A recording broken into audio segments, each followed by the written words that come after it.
Hi there, Joke here from A Pocket Full of Happiness, and in this video I'm going to focus on the framed flowers die set that's new in the shop. There is three, well now one is missing from there, but there's three of these frames with different flowers, and I am going to create a monochromatic card first.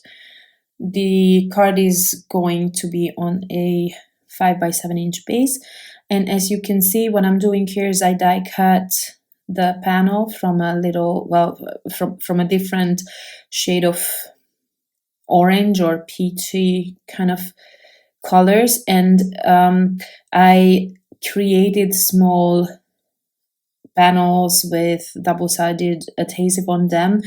Of course, I didn't manage to attach that right, but the glue was so strong I couldn't move it anymore. And this is just to give me a background for my peach colored little frames. Now you don't need to do that. You can also just cut a piece of cardstock for the background. The reason I did it, first of all, I thought it was quicker, and which I think it probably was, than measuring the frame and then cutting one, you know.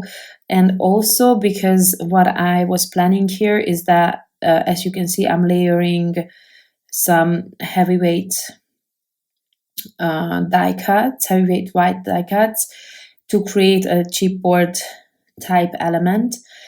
And I will also add some foam tape to these pieces, so I have some dimension and shadows.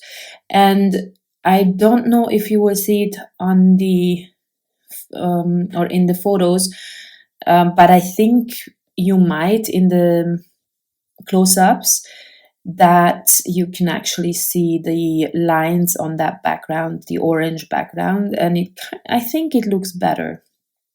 It's just really details, you know. It's not something that you would probably ever notice, or anybody would ever notice. It's just one of those small details. You can see here what I'm trying to achieve, and then I have 4 different peach colors in the background, and my foreground is the same color, so it's just going to be tone on tone. And just like I mentioned, I will use foam tape, and as you can see, I'm collecting all these little tiny pieces of foam tape on the side of my foam tape, because I cannot seem to get rid of anything. But for these kind of projects, it's perfect, and you don't have to cut apart the foam tape. You just have these small pieces. And then I do this with every one of these little panels, and then I'm trying to figure out if I want to center them or line them up in a different way. But then I settled on centering them and creating a grid kind of design. And even my sentiment I die cut from a matching color, which is probably one of the ones that I use for the background. And that comes from the Modern Sentiments Basics, probably. That is also new this month. Yeah, so I will add a few layers of foam tape here, because my elements in the background are pretty dimensional, and I need the sentiment to be even more dimensional than those. So I think I need like 3 layers of that. So I place that sentiment in the middle, and I come in with peach colored enamel dots as well, just to add a different kind of texture to my card. I do like to create tone on tone cards, and somehow it seems to be that they are always the most popular.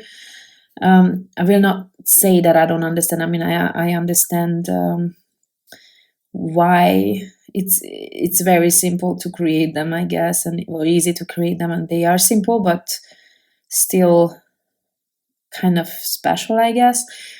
But I did want to create one card or some cards that are more colorful than that. And here what I did is I created the same panel as before with the orange one, except this one is white.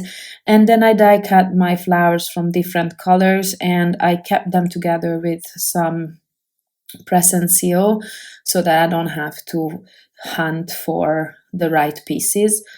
And because some of these well, in fact, all flowers, I used different shades of the same color.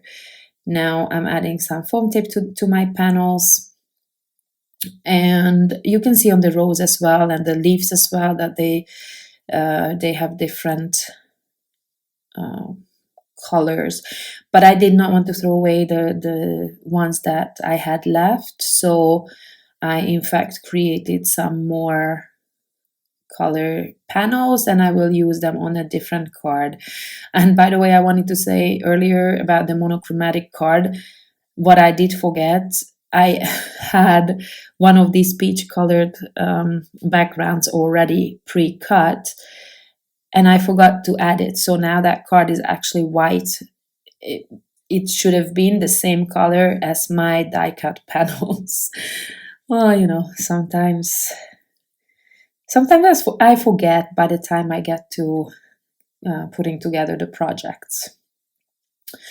So here as well, I'm pulling in some enamel dots in matching colors. This one is the mustard glitter enamel dot set. Then I will be using the periwinkle, and I'm guessing at the bottom the peach. And right now I covered up the fourth panel on my screen, so I don't see what color that was, but I think it was blue, right? Or not? Oh yeah, it was a sort of purple, so it's not exactly the right colors, but I had the aubergine enamel dots, and it works. So that is my second card. And then I'm creating a Slimline card, 8.5 by 3.5 inches, and I'm adding, because I didn't want this card to be white, I am adding a little bit of pink in the background. And on this one I'm just going to be using 3 flowers, and because I wanted to fill up that space that would be the fourth flower, I die cut the same sentiment, greetings, that comes from the same set. And on that note, now I actually remember that the For You that I used on the other 2 cards, that actually is from this same set. So it's not from the Modern Sentiment Basic set like I assumed earlier. Oh my god, I don't even know my own products. At this point I have too many, I think. So, but it is the exact same font, the exact same size, so you can mix and match all these sentiments. So I repeated the greeting sentiments 6 times, I believe, and then I spaced them out evenly to create that or fill up that space there. And again, I finished the card using some enamel dots. So here it is. I hope I could give you some ideas with this set. Let me know if you prefer color or monochromatic. I really want to see all you guys' projects. Please tag me on Instagram so I can see it and leave some love. So thank you very much for watching, and I hope to see you soon. Bye bye.